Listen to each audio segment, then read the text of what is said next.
নমস্কাৰ সতীৰ্থ ব্লকলৈ স্বাগতম জনাইছোঁ।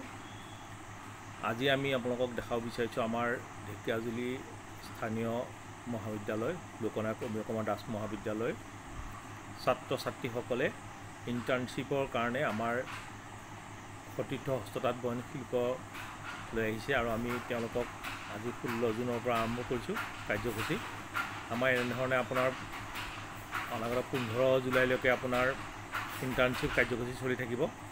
আমি প্ৰায় প্ৰথম এইবাৰ ইণ্টাৰ্ণশ্বিপ আমি আমাৰ অনুষ্ঠানটোৱে লৈছোঁ আৰু আমাৰ উদ্দেশ্য হৈছে 100 ছাত্ৰ ছাত্ৰীক আমি ইণ্টাৰ্ণশ্বিপ দিয়াৰ ব্যৱস্থা কৰিছোঁ। তেওঁলোকক এটা সামূহিক প্ৰশিক্ষণ কেনেধৰণে এখন গামোচা প্ৰস্তুত কৰিবৰ কাৰণে ববিনৰ পৰা আৰম্ভ কৰি বাতি ঘূৰোৱা, তাৰপিছত আপোনাৰ তাত বৰসূতা কেনেধৰণে লগাই ৰাহত কেনেকৈ নি এখন শাল প্ৰস্তুত কৰে, সেই ধৰণে আমি এটা প্ৰথম পৰ্যায়ত এটা প্ৰশিক্ষণ কেন্দ্ৰ হিচাপে ৰাখিছোঁ আৰু আমাৰ আজিৰ পৰা আমাৰ কাৰ্যসূচী আৰম্ভ হৈছে আৰু আমাৰ এইটো চিফ ৱাইজ হ'ব। এটা চিফটত আমি 10 বা 12 গৰাকী ছাত্ৰ ছাত্ৰীক লৈছোঁ আৰু আমাৰ উদ্দেশ্যটো হৈছে যে তেওঁলোকক কিছু এই যি অসমীয়া স্বাভিমান গামোচা প্ৰস্তুতকৰণৰ ক্ষেত্ৰত যি কিছু আভাস, সেই আভাসখিনি দিবৰ কাৰণে আমি চেষ্টা কৰিম। বলকচোন আমি আমাৰ অনুষ্ঠানটো চলি আছে তালৈ যাওঁ আৰু আমি এই বিষয়ে আপোনালোকৰ লগত কিছু আলোচনা কৰোঁ। এই ইণ্টাৰ্ণশ্বিপ কাৰ্যসূচী চলি আছে, কলেজৰ ছাত্ৰীসকল আহি কৰি আছে।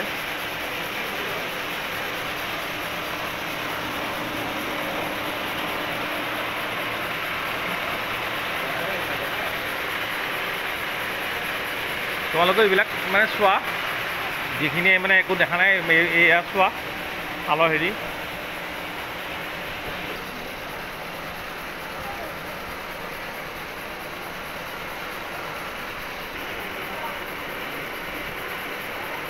কিছু মানে অলপ পাৰে আৰু এওঁ পাৰিছে অকণ।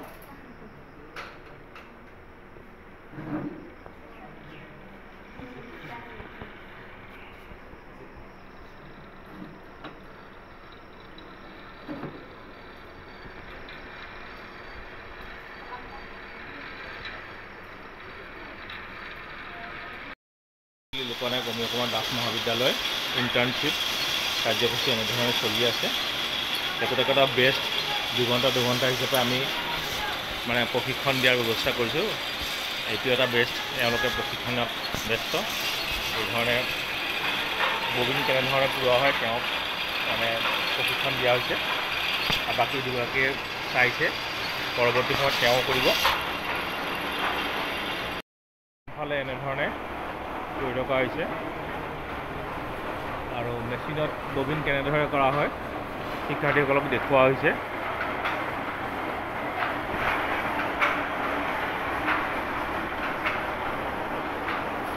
এগৰাকী শিক্ষাৰ্থীয়ে মানে ববিন কৰি থকা দেখা পাইছোঁ। এই এক প্ৰকাৰ এটা ইণ্টাৰ্ণশ্বিপ পিৰিয়ডৰ এটা মানে প্ৰশিক্ষণ। গতিকে অসমীয়া থলুৱাৰ স্বাভিমান গামোচাৰ কাৰণে এয়া প্ৰস্তুতিকৰণ। আনফালে আমাৰ শাল চলি আছে, শিপিনীয়ে শাল বৈ আছে, আনফালে তেওঁলোকক প্ৰশিক্ষণ দি থকা হৈছে। এই ধৰণে আমাৰ প্ৰশিক্ষণ চলি আছে। এয়া স্থানীয় আমাৰ লোকনায়ক অমীয় কুমাৰ দাস মহাবিদ্যালয় শিক্ষাৰ্থীসকলে ইণ্টাৰ্ণশ্বিপত প্ৰশিক্ষণ লৈ আছে। 16 জুন 2025 ঢেকিয়াজুলি লোকনায়ক অমীয় কুমাৰ দাস মহাবিদ্যালয়ৰ এডিশ্যনেল পাঠ্যক্ৰম হিচাপে ইণ্টাৰ্ণশ্বিপ কাৰ্যসূচী হিচাপে আমাৰ সতীৰ্থ হস্ততাঁত বয়ন শিল্প উদ্যোগ ঢেকিয়াজুলি আজিৰ পৰা আমি প্ৰায় 100 শিক্ষাৰ্থীক লগত লৈ আমি ইণ্টাৰ্ণশ্বিপ কাৰ্যসূচী আৰম্ভ কৰিছোঁ।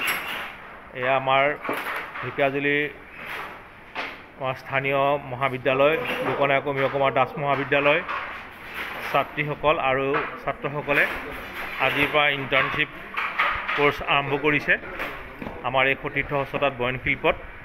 গতিকে আমি আপোনালোকক এই বিষয়ে অৱগত কৰিলোঁ।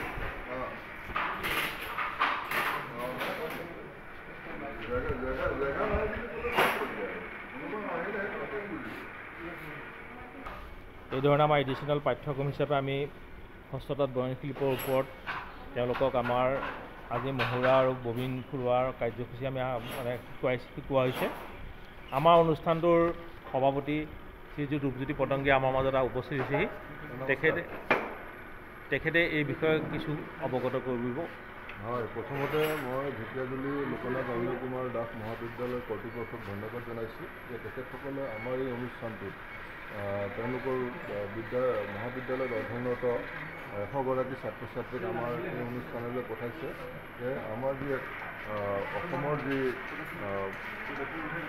ঐতিহ্য যে আমাৰ হস্ততাঁত বয়ন শিল্প, এই শিল্পভাগ কি ধৰণে ইয়াৰ অগ্ৰসৰ হৈছে বা কি ধৰণে কাম কাজ কৰিব লাগে সেই বিষয়ে অধ্যয়ন কৰাৰ কাৰণে 100জনীয়া দলটিক ইয়ালৈ আমাৰ প্ৰেৰণ কৰিছে। আৰু আমি এই 100জন ছাত্ৰ ছাত্ৰীক আমি 10টা ভাগত আমি বিভক্ত কৰি লৈ প্ৰত্যেকটো ভাগকে আমি দৈনিক 2 ঘণ্টাকৈ আমি ইয়াত এই প্ৰশিক্ষণ দিয়াৰ আমি ব্যৱস্থা কৰিছোঁ।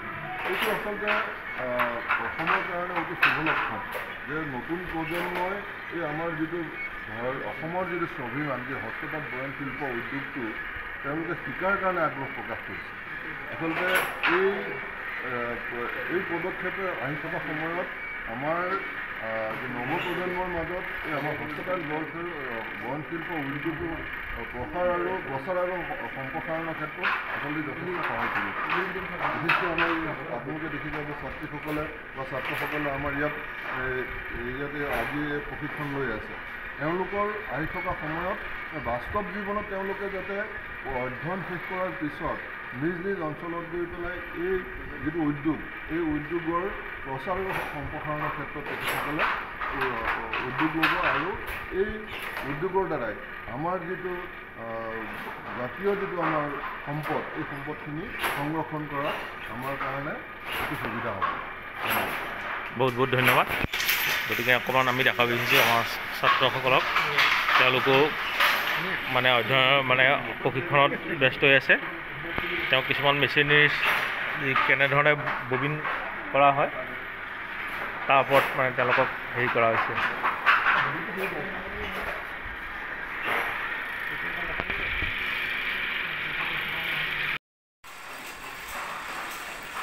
আমাৰ ঢেকীয়াজুলি স্থানীয় মহাবিদ্যালয় লোকনাথ অনিল কুমাৰ মহাবিদ্যালয় এয়া আমাৰ প্ৰশিক্ষণ চলি আছে।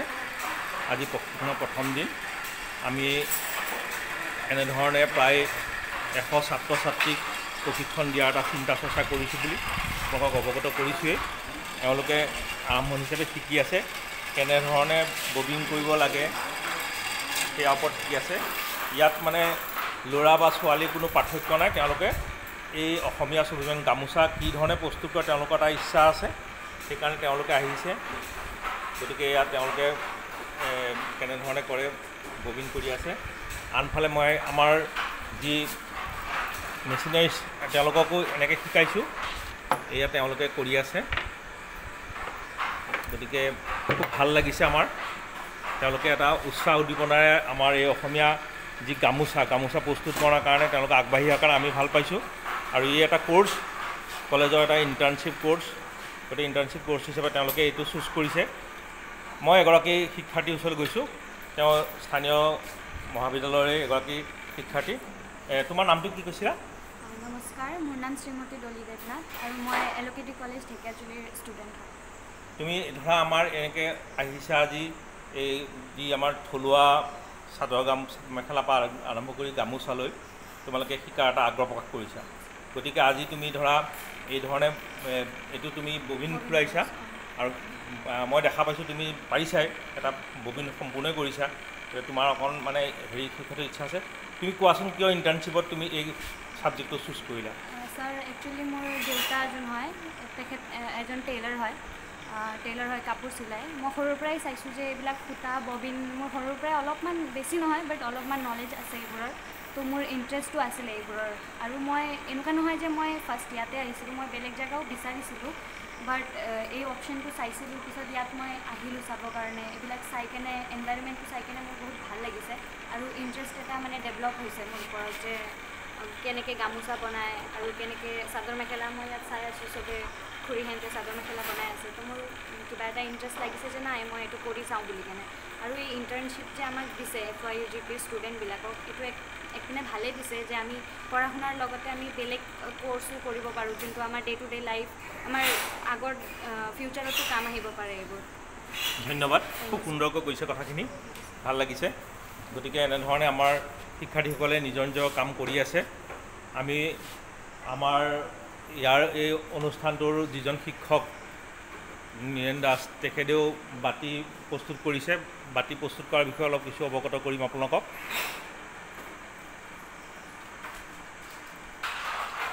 এই ধৰণে আকৌ বাতি কেনেকৈ ঘূৰাই আমি তেওঁলোকক প্ৰশিক্ষণ হিচাপে দেখালোঁ। তেওঁলোকে সম্পূৰ্ণ বাতি ঘূৰাটো চালে।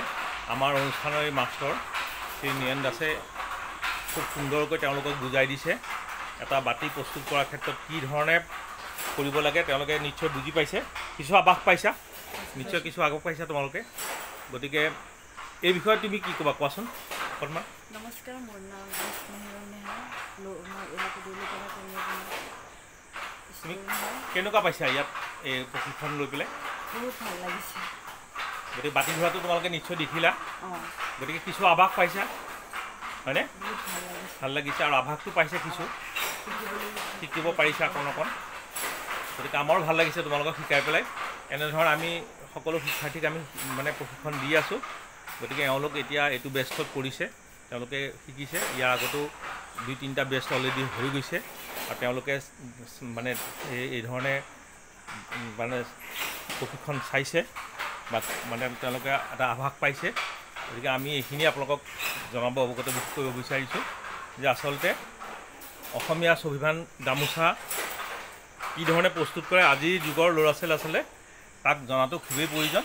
আৰু আমাৰো মানে স্থানীয় মহাবিদ্যালয় লোকনায়ক অকণমান দাস মহাবিদ্যালয় অধ্যক্ষ তথা সেই কলেজৰে যিসকল মানে প্ৰবক্তা বা ষ্টাফ, তেওঁলোকে যি ধৰণে আমাক এইটো এটা সুবিধা দিলে আমি তেওঁলোকলৈ আন্তৰিক অভিনন্দন তথা কৃতজ্ঞতা জ্ঞাপন কৰিছোঁ।